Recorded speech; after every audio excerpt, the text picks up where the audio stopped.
we also have to remember the very real possibility, and we've said this before as it relates to Tom Brady, and we will constantly be watching it. With each passing season that he plays, maybe this is the last one, maybe there will be more, we will continue to be watching, I know I will be, for the possibility that Father Time will inevitably win the battle with Tom Brady, not in the months of January through July, but at some point during a season. That at some point it will become obvious that the aging process has caught up with Tom Brady during a season. And he'll have to ask himself, do I limp to the finish line, or do I make the most graceful exit as possible, probably by going on injured reserve or something like that if it would come to it. But it is, we're just assuming he can play as long as he wants. And if he says I'm all in for 2022, then we're going to see him at the end of the season. With each year that goes by, the chances of the legs going to the point where he gets blown up before he can get rid of the football, which we've seen him do for the past few years, and it's a great strategy.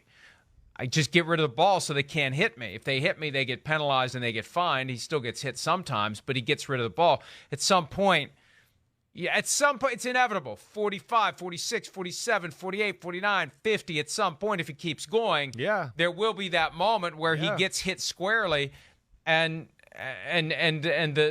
it all cascades. And it. My only point is, we don't know because we've never seen this. We have nothing to compare it to. But I think it makes sense to pay attention to the possibility that Father Time wins at some point between week 1 of the regular season and the Super Bowl. Well, I think that's part of why he's back.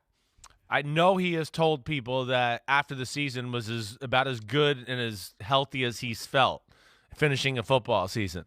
I know he said that to people. So, that's probably is part of the process here too. And you're right. I mean, again, hey, he's rolling the dice. He's rolling the dice. He really is. He's been very fortunate through his career. Of course, he's tough as hell. Because he's played, he knows how to get rid of the ball. After you start playing the position a certain amount of while, you understand how to go down certain ways, not fight.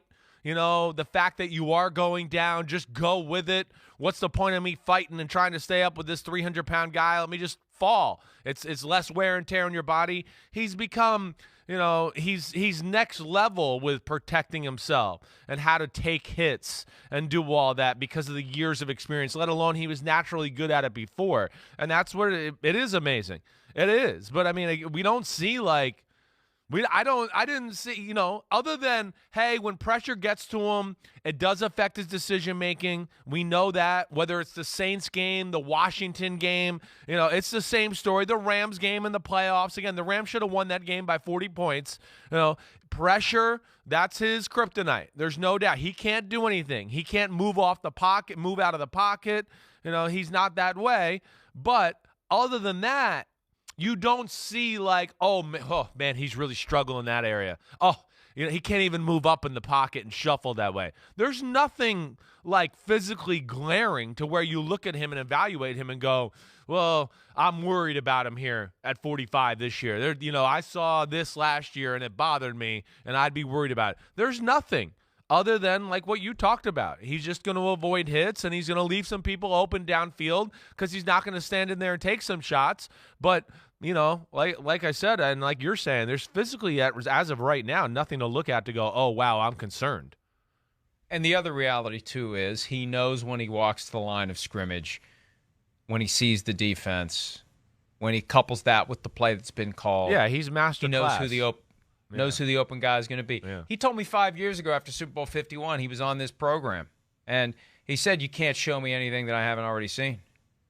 And that was 5 years ago. Think of all the NFL players who have come and gone in the last 5 years, and he's still going. And his brain is 5 years more adept at the patterns, the tendencies, the looks, all the different things that could possibly fool him. You can't fool him. You can pressure him up the middle. You can get to him, but he knows before the ball's in his hands where the ball's going to go. And having that advantage allows you to keep going because the arm is going to be there. You've said this before. I've heard it from others. The arm is going to be there into his 50s. As long as the legs do just enough to let him get rid of the football before the walls close in, he'll be able to keep going. I got it really is amazing. It is amazing. I got Go one ahead. question too, just to have some fun with. So, this weekend, you're sitting there. I'm looking through social media. I see the guy that's bought Tom Brady's last touchdown pass for $518,000. What does he do? Does he go back to the auctioneer and go, I'd like a refund? You sold this to me as his last touchdown pass. It ain't going to be. Sorry. Do they cut some money off of it? Well, the guy paid $518,000. Let's set this up. Yeah. It was the game against the Rams. It was the touchdown that with the extra point tied it up. It was Mike Evans, of all people, who threw the ball into the stands. Right.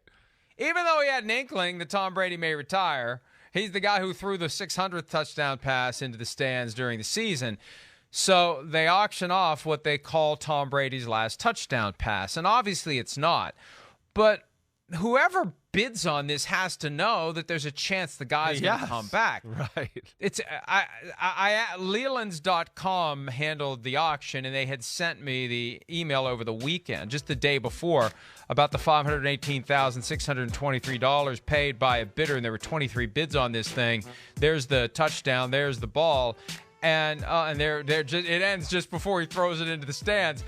But I asked Leland's for comment last night, and they said, we don't have any comment, but we'll keep you posted. But I shed no tears for somebody, first of all, who has the money to buy a football for $518,000. There's plenty more where that came from. I've got a feeling it's not some guy from Topeka that took out a third mortgage on his house and sold his car so he could scrounge together in life savings and empty out the 401k and ask cousin Maybe Sal it's just a baller in Topeka. How dare you judge the people of Topeka? Well, maybe he's a baller.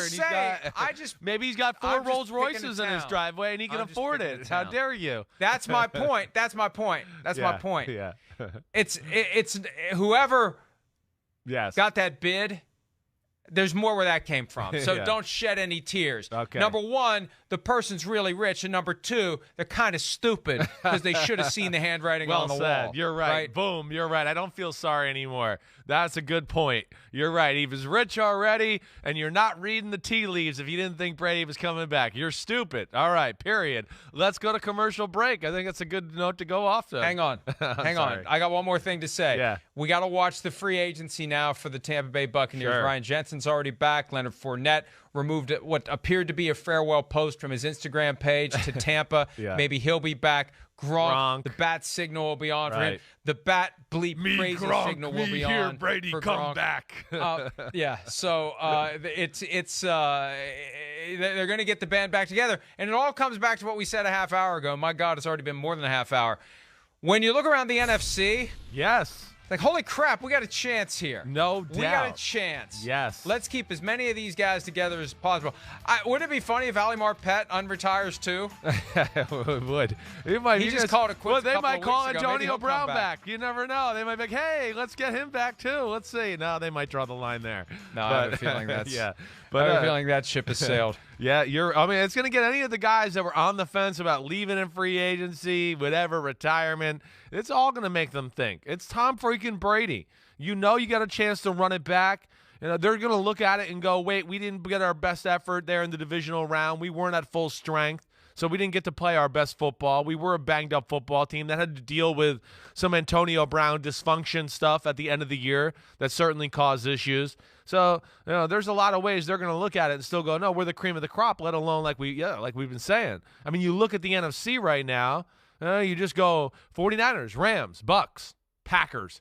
Let's see who goes to the Super Bowl. And then who else will rise to the occasion and maybe get in the mix? We said Dallas, yes. Will Arizona get in there? I don't know. But it's as you sit here right now in March 2022, you look at it and know those 4 teams are clearly the cream of the class in the NFC. It's not even close. In the AFC, man, you'd have a lot of questions. Hi, I'm Mike Tirico, and thanks for watching.